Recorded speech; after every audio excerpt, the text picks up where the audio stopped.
votación llegaron como a 81,000 personas en vivo, pero además había muchos otros canales que estaban viendo la transmisión en vivo o incluso replicándola, ¿no? En Facebook también había personas en vivo, en Twitter. Entonces creo que, bueno, solamente en YouTube había 81,000 personas viéndolo. Qué maravilla. Qué maravilla. Bueno, a ver, la revolución de las conciencias, todo esto, pero no podemos dejar de lado que también hay gente que no entiende. Y no porque sea mala, hay gente que no entiende. Y yo veo gente muy preocupada en mi Facebook, pues porque somos de acá de Jalisco y tengo grupos de señoras conservadoras que realmente no entienden. Entonces, ya que las tengo aquí, que son muy conscientes, que están muy informadas y que han estado siguiendo esta discusión desde hace mucho tiempo, me gustaría pedirles a cada una que en su participación de esta ronda me dijeran, o bueno, le dijeran a esta gente que no entiende, a grandes rasgos, qué beneficios le puede traer esta reforma a la sociedad mexicana, porque me parece importante también comunicar esto, ¿no? Aquí tenemos gente muy politizada siempre en el chat, pero pues también hay que tomar en cuenta que hay gente que pues no lo es, ¿no? Y también hay que hablarle a ese sector de la población. Entonces empiezo contigo, Regis, ¿qué beneficios nos puede traer y por qué no hay que tener miedo y por qué suena irónico que México pierda su independencia en septiembre? Porque ese no es un argumento válido. No, bueno, a mí primero que nada me parece fantástico que justamente en septiembre estemos llegando a esta conclusión de la reforma. Y bueno, primero que nada porque una vez más estamos demostrando nuestra soberanía. Sabemos que varios países vinieron a querer meter comentarios y la mano en esta reforma y sin embargo dijimos, no, México es un país soberano y la reforma va porque va. La oposición siempre va a manipular el discurso y querer hacer que ver a México como estamos en un peligro, estamos de luto, tenemos problemas, si se nos viene la dictadura, se nos viene Venezuela, se nos viene Cuba. Van a querer hacer todo esto, ¿por qué? Porque hay que recordar que están protegiendo al Poder Judicial, que no es cualquier cosa, ¿no? ¿Quiénes tenemos como actores políticos? A Ricardo Anaya. Ricardo Anaya va a defender el Poder Judicial, ¿por qué? Porque recordemos que él fue exonerado por ese mismo, no vienen a defender un Poder Judicial, vienen a rendirle cuentas. Entonces creo que es súper importante recordar que estamos hablando de las cúpulas, no estamos hablando de gente trabajadora. ¿Qué beneficios nos puede traer? Muchísimos. El sistema judicial que tenemos en estos momentos no nos está asegurando que exista como tal la justicia. Simplemente se le está dando a aquellos que tienen recursos y no a la gente en el pueblo como tal. El momento de que nosotros tengamos la capacidad de poder elegir a los magistrados, pues va a hacer que estos realmente empiecen a hacer su trabajo, que creo que es algo que han estado haciendo con el simple hecho de que estemos poniéndonos a ver todas las sesiones, porque pareciera que luego se quieren martirizar y decir como, es que nosotros nos vamos a poner aquí hasta que se resuelva. Oye, pues es tu trabajo, poquito no te pagan por hacer eso.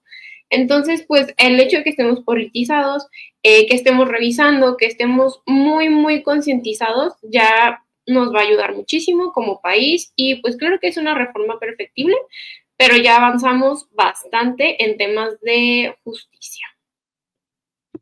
Claro, y también pues apuntar que es un tema que va a seguir dando de sí, no se acaba aquí. Importante destacar que sigue esta discusión, que se va a mandar, bueno, ya se está aprobando en los congresos locales, entonces, pues para abonar a esta discusión de que no es en caliente, no es porque el presidente dijo, no. Vamos paso a paso, va avanzando, perfectible, necesaria y demás, pero creo que llega en un momento histórico justo que teniendo mayoría, pues era ahora sí que una estupidez no hacerla. Laila, voy contigo. ¿Qué mensaje le darías a la gente que igual y no está tan informada para tranquilizarla un poquito? Ay, perdón. Sí, pues mira, lo primero es que esta reforma le apuesta a la elección de jueces magistrados mediante voto popular. Y bueno, ya veíamos a algunos youtubers decir casi que yo solo por ser youtuber y tener números puedo ser juez magistrado. Pues no, eso es una gran mentira porque esta reforma propone también criterios técnicos, una carrera judicial y demás para siquiera ser considerado, ¿no? Por por el Congreso Legislativo, también Ejecutivo, que van a hacer la elección de propuestas. Y entonces, ¿cómo es que o sea, por qué defender el voto popular? No solo porque sí hay criterios técnicos para quienes sean candidatos, también porque implica democratizar uno de los poderes más importantes de nuestro país. Y si ya también decimos, y si ya tenemos la capacidad y el derecho de elegir a nuestro poder legislativo, a nuestro poder ejecutivo, ¿por qué no también al judicial, no? Entonces, bueno, esta es una. La otra también hemos sido muy claros en que nos negamos a vivir en un país donde unos cuantos tienen una serie de privilegios, como por ejemplo una pensión vitalicia que alcanza los 185,000 pesos al mes. También están en estos cargos por 15 años que se propone esa reforma reducirlos a 12, lo que creemos implicaría una renovación de en este poder. Y además quiero aprovechar para darles, bueno, también otra propuesta muy clara es que propone que la persona que esté enfrente del Consejo de la Judicatura, que es quien en teoría debería juzgar a nuestras personas juzgadoras o vigilarlas por casos de corrupción, nepotismo, ineptitud u omisiones, lo preside la propia presidenta de la Suprema Corte. Y a ver, o sea, es ser juez y parte. Ustedes es como si además los trabajadores quisieran castigar a su jefe, ¿no? Pues eso no ha pasado y no pasaría, y bueno, esa reforma propone hacer esa separación, ¿no? Y bueno, también quiero aprovechar para contarles, a lo mejor ahí como un poco más de chismecito, que el día que estuvimos con el hoy presidente del Senado, con Noroña, porque él recibió una comitiva de estudiantes que están en contra de la reforma, y después de eso nos recibió también a nosotros, ¿no? Y ahí él nos leyó un texto de Francisco Zarco que me voy a permitir leer tantito, porque en verdad creo que es muy poderoso y habla de lo que les decía, que por lo que defendemos tanto la elección de jueces y magistrados mediante voto popular.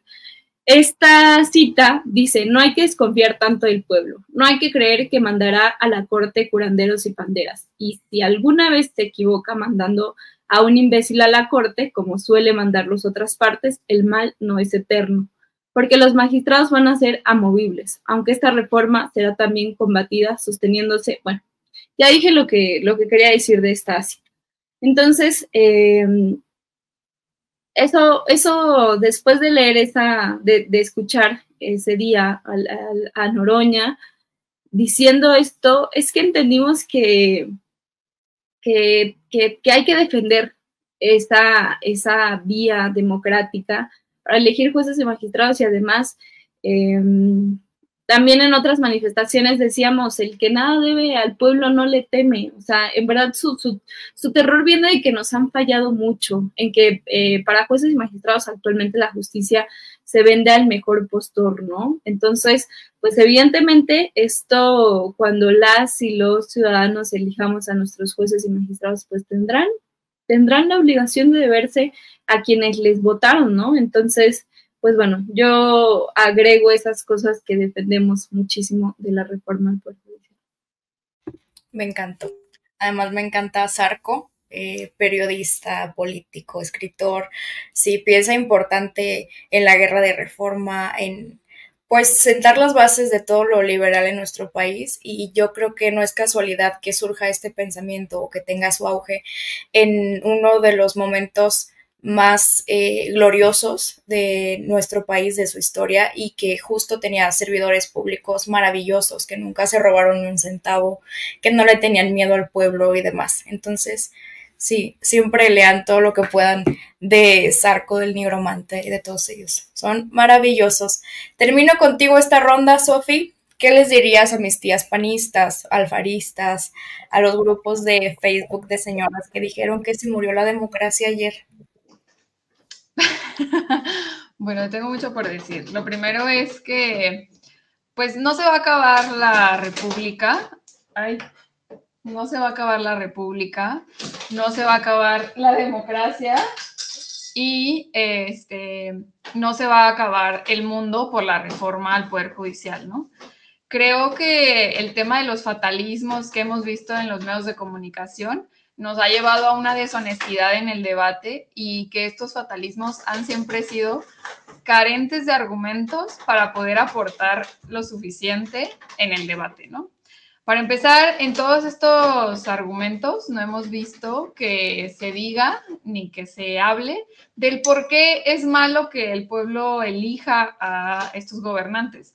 No se ha hablado del por qué es malo descentralizar el Consejo de la Judicatura, por qué es malo transparentar quiénes son quienes juzgan, quiénes son los magistrados, quiénes son los ministros, ¿no? Y sobre todo, algo muy importante, ¿no? Que es revisar en qué gastan, acomodarlos a lo que dice y establece la ley, pero que con argucias legales han ido por otro lado.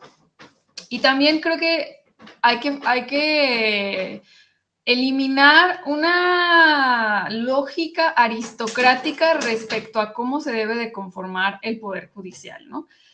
Es cierto que hay una carrera judicial, es cierto que se modifican ciertos aspectos para la elección de los jueces, pero esto no quiere decir que se eliminen por completo, ¿no? No se elimina la carrera judicial, se le agregan 2 pasitos más para la elección de estos jueces. ¿Qué corresponden a estos 2 pasitos? Eres una persona que tiene experiencia en el Poder Judicial, eres una persona que rinde y concluye todas las especificaciones para las que podría ser un juez. Entonces, ¿qué pasa? Pues puede ser propuesto o por el Poder Judicial, o por el Poder Legislativo, o por el Poder Ejecutivo para poder participar. Un consejo te va a analizar tu perfil y va a decir, esta persona es idónea para este puesto. De ahí van a quedar una cantidad específica de propuestas y a partir de eso también vamos a tener una tómbola para reducir el número de propuestas. Y esto después nos va a llevar a elegirlos en el voto popular.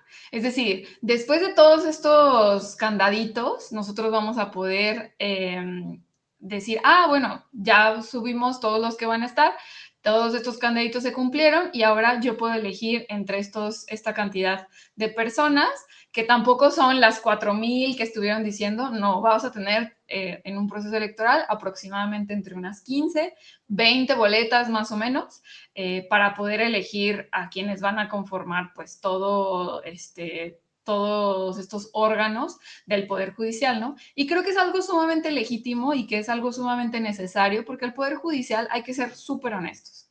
Sí, el Poder Judicial no es el único culpable de la decadencia de justicia en nuestro país. Es cierto, pero también es necesario que haya una modificación, porque si bien no son los únicos culpables, sí son en alguna medida culpables, porque no podemos obviar el hecho de que ha habido fallas en los jueces, de que no se han podido regular a los jueces y de que no se ha podido transparentar el actuar del Poder Judicial en los últimos 30 años. Y es sumamente importante que el pueblo de México pueda estar a la par y pueda estar revisando el papel de los jueces y las jueces y de los ministros y las ministras y de los magistrados y las magistradas. ¿Por qué? Porque no es ningún delito, y en una lógica de una democracia, los 3 poderes deben de estar siempre regulados unos entre otros y también revisados por el pueblo. Yo no sé de dónde viene esta lógica en la que el pueblo no debe de poder analizar o poder juzgar el papel del Poder Judicial, ¿no? Porque por alguna lógica en la que pareciera que el Poder Judicial pues es un anexo de nuestro sistema político, ¿no? Y esta lógica en la que se dice que se acaba la república, pues es hay que decirlo, ¿no? Es una ignorancia total de lo que significa la república. La república es una relación entre los 3 poderes, pero no se olvida jamás de la democracia, ¿no? Y de la democracia que incluye a la mayoría de la gente. Esta idea, esta locura de que el Poder Judicial y hacer esta reforma acababa por completo con la división de poderes, también de nuevo es una locura. Y si quieren volver a participar, pues los jueces pueden volver a participar. Si quieren tener ahora sí que una idea de un proyecto de nación, la oposición, si quieren que ciertos perfiles estén en los puestos, pues entonces, ¿qué les queda más que proponer a gente capaz, ¿qué acaso no son ellos no pueden proponer a nadie? ¿O qué acaso va a ser imposible que puedan vender a un perfil medianamente capaz de estas atribuciones? Y creo que hay una parte también importante que hay que comentar, ¿no? Sí se modifica el método de elección, pero no se modifica en nada las atribuciones de un juez. Es decir, el juez va a seguir teniendo las atribuciones de un juez. El juez va a seguir representando y va a seguir teniendo que defender lo que está estipulado en la Constitución. Nosotros y en la reforma no se modifica para nada el actuar de un juez, el actuar de un magistrado o el actuar de un ministro. Son las mismas atribuciones, lo único que se cambia es el método de selección. Y si realmente quisiéramos mantener bajo el poder presidencial al poder ejecutivo, fíjense que lo único que tendríamos que hacer es mantener el régimen que ellos establecieron desde el tiempo de Salinas, en el que se apoderaron y regalaron todos los espacios en el Poder Judicial y acomodaron a todos aquellos que les convenían para poder controlar también todo lo que tenía que ver con la justicia en este país. Así es. Entonces, pues bueno, ojalá con estos comentarios quede un poquito más claro que al contrario de un retroceso se está avanzando hacia la democracia participativa. Y justo ahorita que te escuchaba, Sofi, me llamó la atención que todas las veces o la mayoría de las veces que han pronosticado el fin de la democracia y el fin del mundo y demás, ha sido justo en momentos clave en la historia reciente de nuestro país en los que se ha intentado transitar hacia la democracia participativa y no representativa, y yo creo que esto solamente es un reflejo, un síntoma de su percepción del pueblo, ¿no? De su percepción clasista, condescendiente con la gente, que creen que solo unos cuantos, y en específico estos cuantos, por lo general son hombres de traje blancos que se educaron en Harvard y ya. Esta gente es la única que puede acceder al ejercicio político, a los espacios de representación popular, a la toma de decisiones, y como ha dicho pues nuestro presidente, y no es por citarlo textualmente cada vez, pero es que es muy importante esto que ha mencionado a lo largo del sexenio, que es que pues la política es para todos, no solo para unos cuantos, y qué maravilla poder estar presenciando este momento histórico en el que no solo podemos elegir a nuestros servidores públicos, ¿no? Sino que también podemos entrarle al debate, podemos tutear a la Suprema Corte, podemos señalar al Poder Judicial, podemos pedir que nos entreguen cuentas y demás. Y yo creo que eso, no sé si estábamos preparados para que eso pasara en un sexenio, ¿no? Y es pues gracias a la revolución de las conciencias. Según producción, nuestra querida Marvel nos manda una foto de que somos 403 personas viendo el en vivo de manera simultánea. 433 ya vamos, ¿eh? Entonces, pues vamos muy bien, vamos a una ronda final. Me gustaría platicar ahora de